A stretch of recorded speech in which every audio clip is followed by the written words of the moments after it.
Hi everybody and welcome to my kitchen. Happy Valentine's Day! It's Michelle Tam from Nom Nom Paleo, and today I'm actually not going to make a special Valentine's dinner. I'm just going to make whatever we're going to be having for dinner, which turns out to be Potsticker Stir Fry, which is a recipe from our cookbook, Ready or Not, and it's also, we put it on our blog and it's on our app, and so you have access to it, even if you don't have our book, but you should have our book because it is one of the greatest recipes. Today, Lauren Wade, our master builder behind the scenes, is unavailable to answer questions, and so it is just me and my little skeleton crew of my children. This is Ollie and Owen. Say hello. Hello. And so instead of making it all complicated, we're going to have one winner today. So one person who comments or asks a question during this live broadcast, dude, is going to win something that I will package. And that includes my friend Diane Sanfilippo's new book, The 21-Day Sugar Detox Daily Guide. And so this is really cool, and especially on Valentine's when some people may have overindulged in sugar. This is a 21-day guide on how to kind of curb your sugar and refined carb cravings. And what I like about it is she has a ton of recipes in here. She has like meal plans and all of these really, really great guides and a day-by-day guide and places where you can journal. And so it really is a really cool success guide. And if you guys don't follow Diane Sanfilippo, you should. She's probably one of the first people I ever kind of discovered when I first went paleo, and I remember meeting her at my very first Paleo FX, and I just love that she is totally no nonsense. Like, this is how you should be doing stuff, and she doesn't mince words, and she's just really cool, and she's super supportive, and so we're going to be giving away this. I will also sign and personalize a copy of Ready or Not.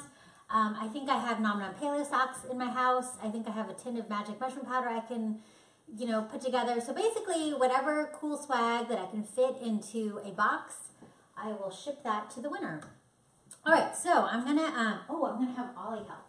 So one of the things that people always ask is like, when are you gonna make a cookbook for children? And I always tell them, this new cookbook of ours is actually secretly made for children. And people who are not used to cooking, because everything is laid out in a comic book format with pictures for every single step. And so I always tell, parents, so this is the recipe for Potsticker Stir Fry, to just leave this book on a coffee table and not even tell their kids to pick something or that's a healthy cookbook. They'll just pick it up because it's bright yellow and it's filled with cartoons and pictures. And a lot of times, depending on how old your kids are, they can probably start cooking it themselves by following the different steps, or they can help you by telling you what the next step is, which is what I'm going to have Ollie do. So, question, since we don't have Lauren, how are we going to get a winner? You're going to pick one, just randomly, when I tell you to. It won't be that hard, you can do it. Okay. Close your eyes and then No, you can do it. It'll be fine. It's just a random winner. All right, so here, we're going to move this out of the way. And so I'm going to just turn on the skillet on medium-high. And so what is the, yeah. Oh, sorry. Oh, so Owen is going to, so Owen, you have to read the questions. Yes? Yes? So how long have you been paleo? I've been paleo since 2010, so, about 8 years. All right, so I'm heating this up. I'm going to add some avocado oil. But you can use ghee, you can use whatever your favorite high temperature cooking fat is. I normally use ghee, avocado oil, I use rendered animal fats, I use olive oil. I used to use coconut oil a lot more because that was the only available, oops, I forget this is an induction burner, and I have to make sure there's contact. But when I first started, the only thing available was coconut oil, but now there's more options. And I still like coconut oil, but I think for something like this, I don't want like a big coconut flavor. Oh, did you want help? No. Here. Okay, here. Put it in. Here, put it in. So don't like splash yourself. And then put in, so this is 2 shallots that have been minced. And then what else goes in there? 2 medium carrots that have been diced. Do you want to plop this in? You don't have to use this, just plop it in. And then use your hands to, because you wash them, right? And then what else goes in here? What's it say in this step? Which one? Step 1. Oh! So we Mushrooms. put mushrooms. So the mushrooms, a 1/4 pound shiitake mushrooms, stemmed and thinly sliced. I actually use dried shiitake mushrooms that I have in my pantry that I rehydrated.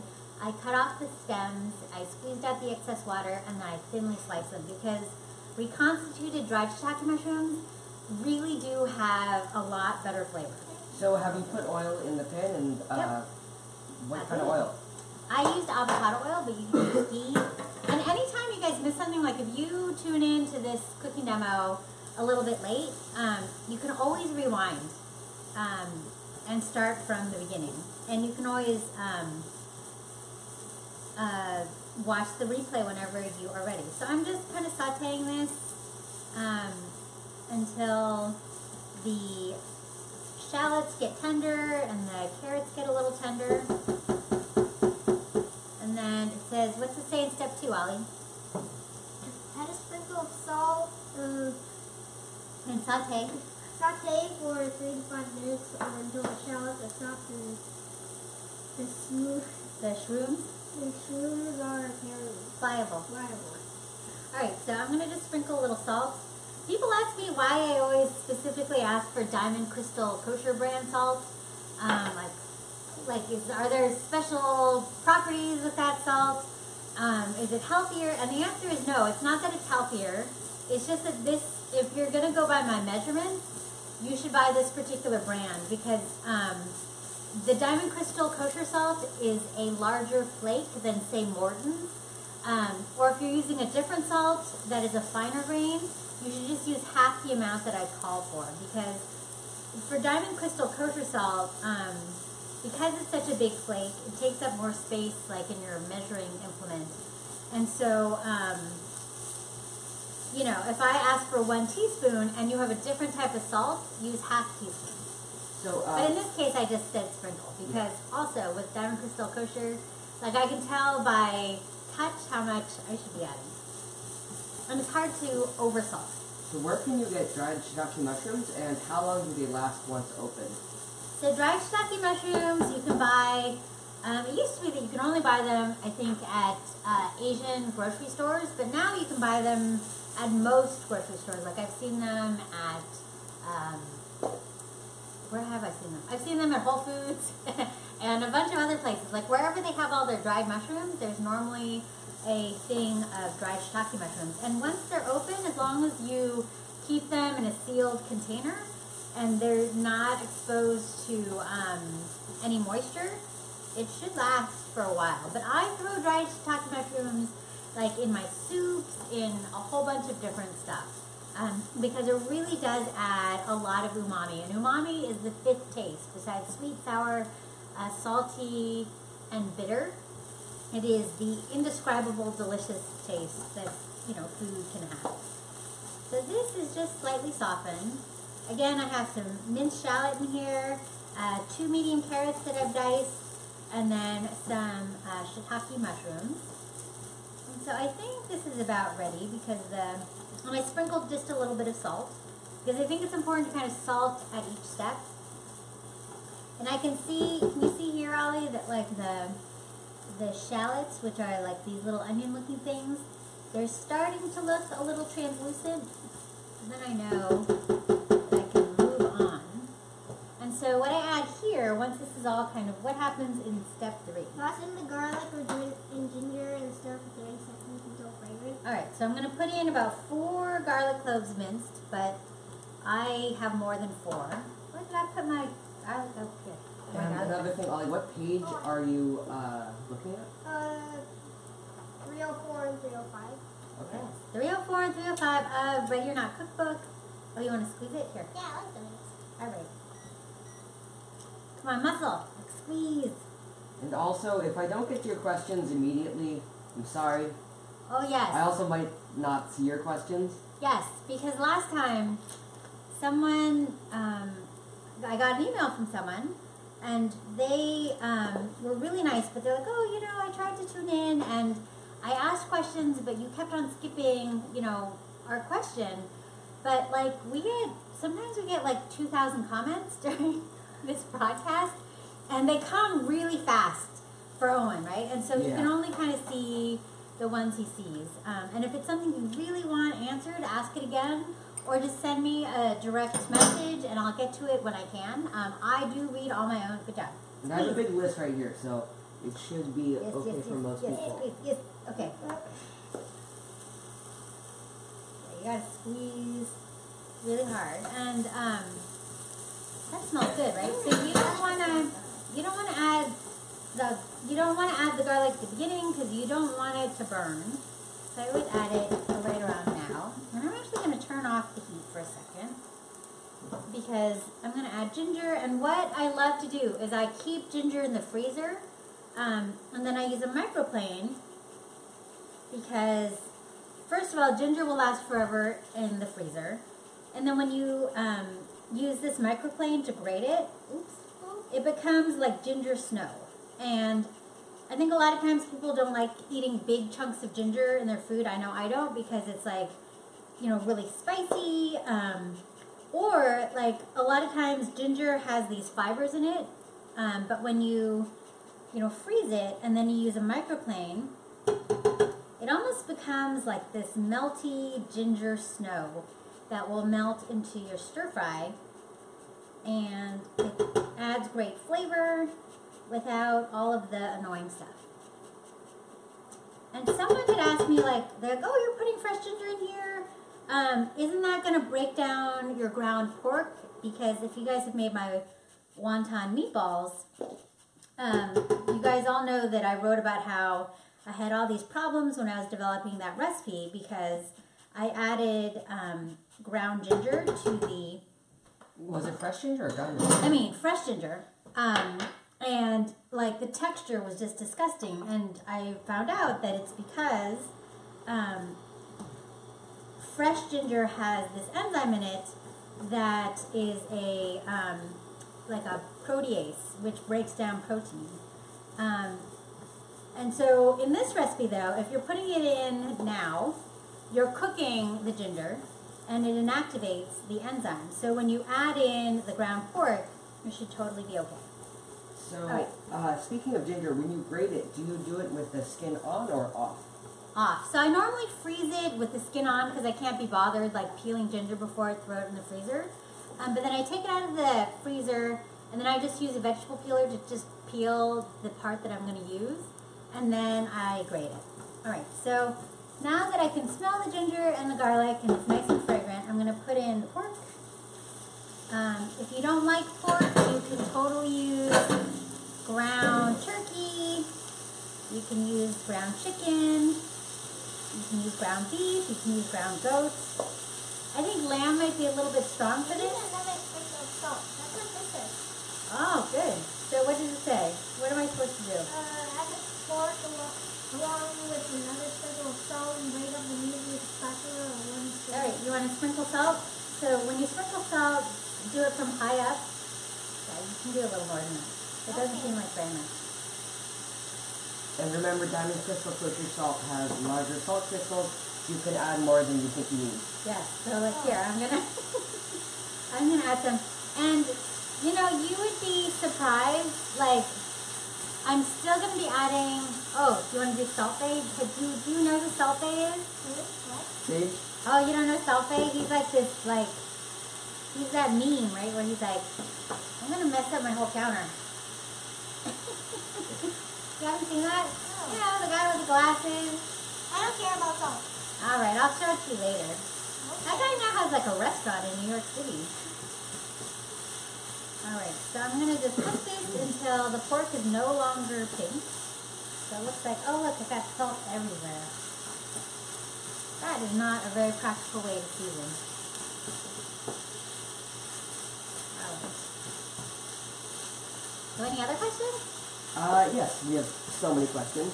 So what kind of pan are you using? So this is a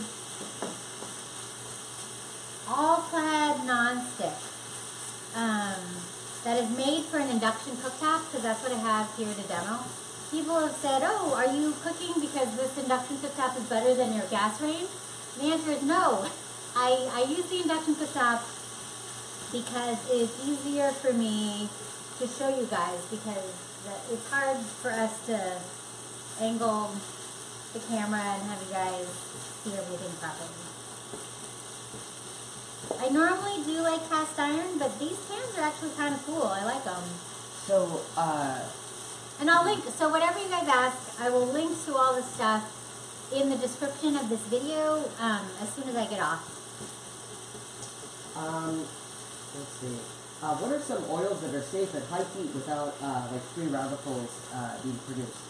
Well, I think that, first of all, this is not super high heat, but I think avocado oil has a high smoke temperature. I think ghee has a very high smoke point. Olive oil, people used to think was not okay for high temperature cooking, but there's a lot of studies that actually say it is stable for high temperature cooking because it's mostly monounsaturated fatty acid. And for people who don't believe that, like Chris Kresser has a really great article about why olive oil is probably okay to cook at high temperature or moderate high temperatures, as well as serious heat. So just Google that and you'll be able to figure out why. Alright, so this looks pretty good. It looks like it's no longer pink. And so what do we do now, Ollie? Ollie? Crank up the heat to medium-high and cook for about 5 minutes until the pork is no longer pink. I already did that part. Oh, next step. Next step. Transfer the cooked pork with the slotted spoon to another platter. Leave the cooking liquid in the pan. Alright, well, I'm just gonna, it's okay if I don't have cooking liquid. I'm just gonna pour it. And the reason I think I said it's okay to leave the cooking liquid in the pan, because it really is okay. Like, you don't have to clean this again. I might add just a little bit of cooking oil. Let's talk more about the pan. So, is it like a safer version of like a non-stick pan? I think so. I'll link to it. And It says why it are doesn't- non-stick pans less safe then? Well, there are certain ones that have, like the traditional Teflon ones do have a chemical coating that can break down with high heat and, you know, release toxins if you cook really high. And so this one, this particular one, I think is, there aren't any weird, you know, materials that go into making it. And I don't know.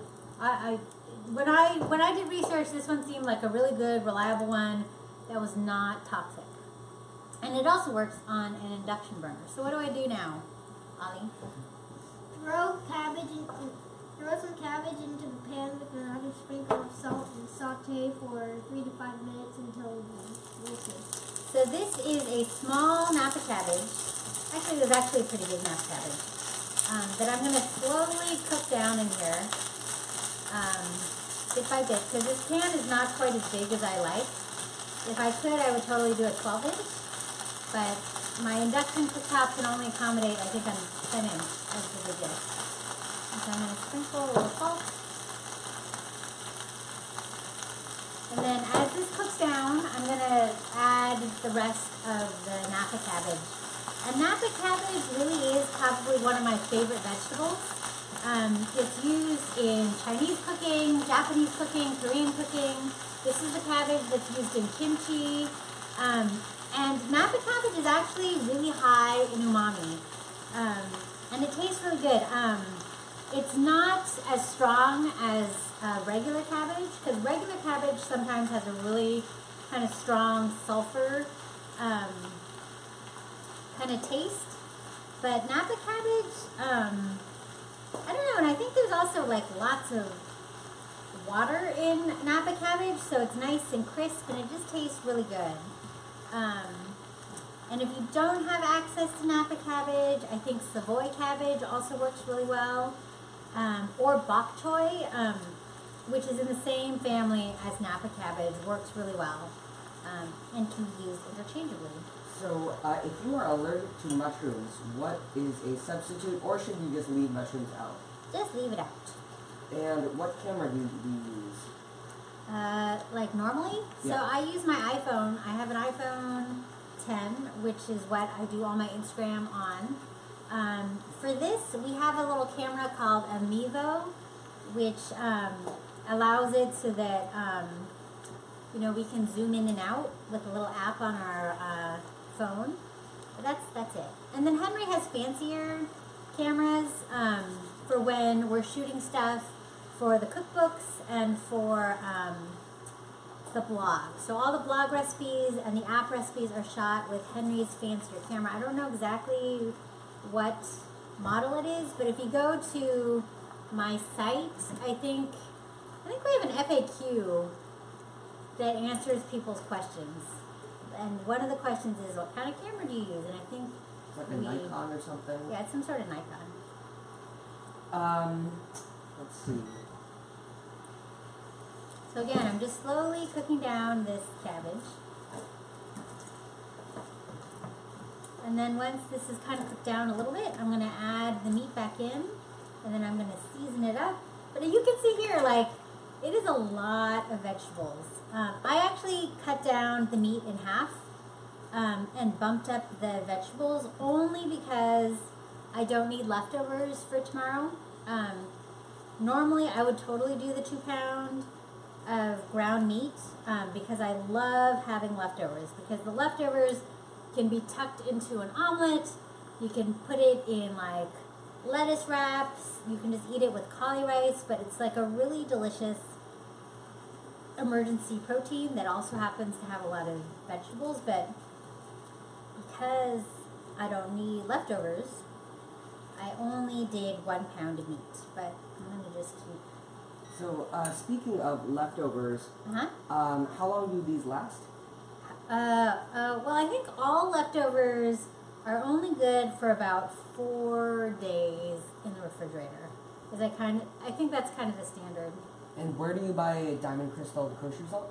At the store. You can get it at like any grocery store normally has it.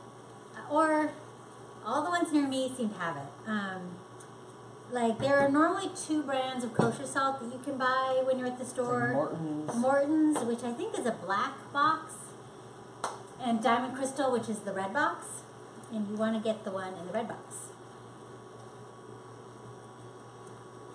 And so this is, it looks like this is mostly cooked down. This is why it's good to do it in a 12-inch skillet if you can.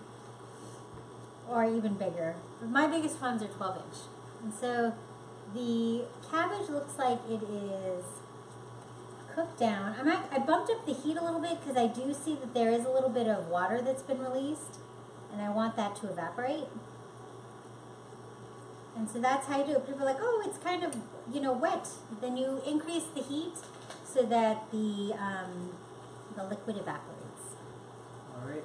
What is magic mushroom powder? I know this is kind of off topic. Oh, what is magic mushroom powder? It's a recipe from our first cookbook, Nom Nom Paleo, Food for Humans. It's also a recipe that I put on our blog eventually, and it's in our app. But it's a seasoning salt that I created, and for a limited time, it is available at Whole Foods. So it was available at the beginning of January, but then it got sold out really fast. But it should be back on the shelves by the end of February. And that is all Whole Foods nationwide. And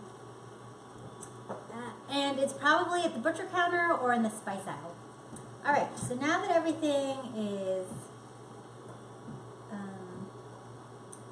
kind of softened, we're going to add back, oops, let me pick up that carrot and throw it away.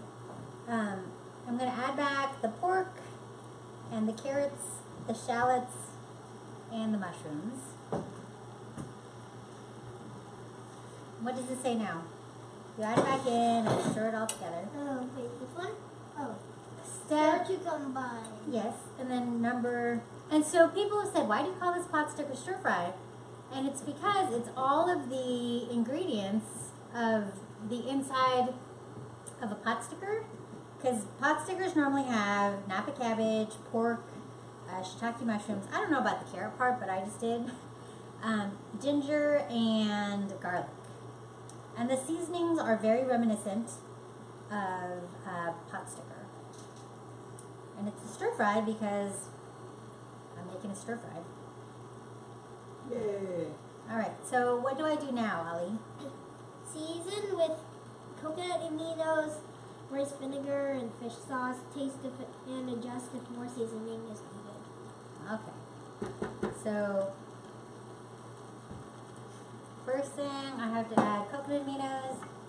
2 tablespoons of coconut aminos. For those of you who don't know, coconut aminos is a soy sauce substitute that is made from fermented coconut sap, and it looks like soy sauce. It actually tastes a lot like soy sauce, but it is a little bit sweeter, so I add some fish sauce to balance it out, and this is a teaspoon of fish sauce.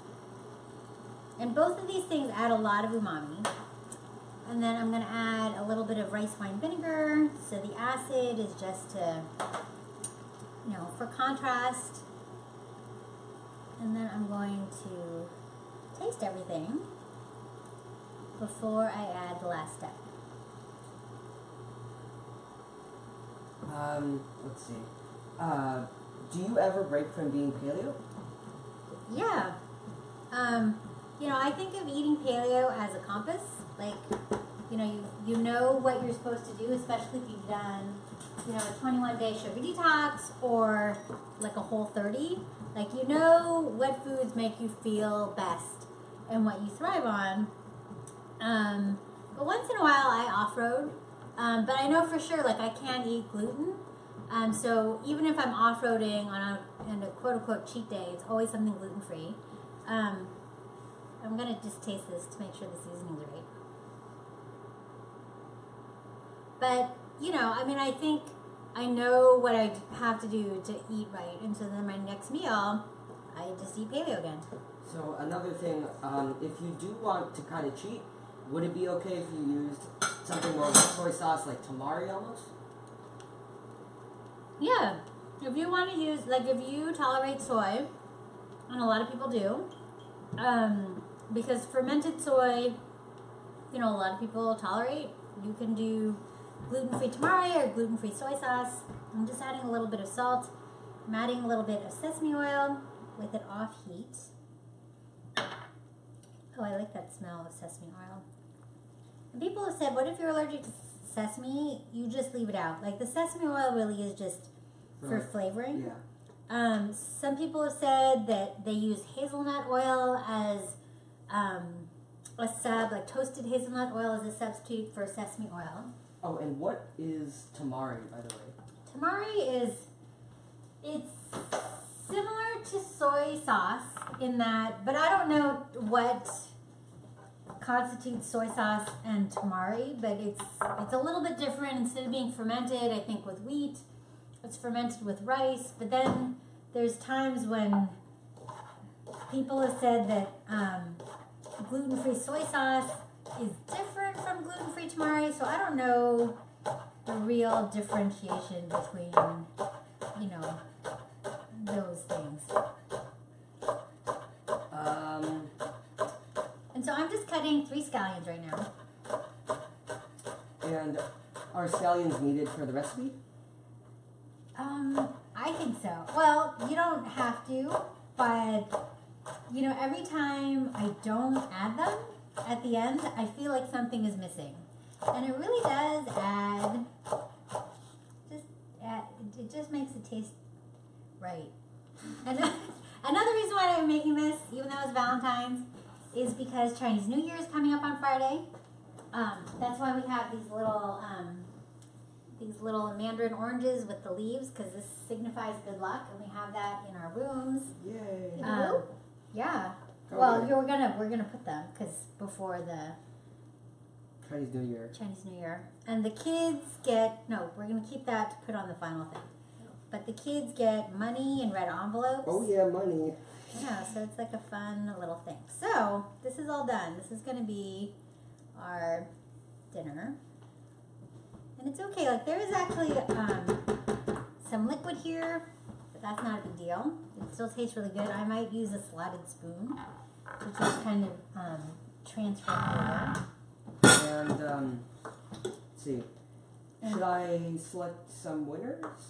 We only have one winner. Oh, one winner. Oh, I see. One winner. Because Oh. I think it's too complicated for us to try to figure out 3. So let's do one winner, and then we can answer questions too. Okay, so I'm just gonna just look in here and just. Yeah, just randomly pick. Ollie, go and help him. Okay. I'll pick one.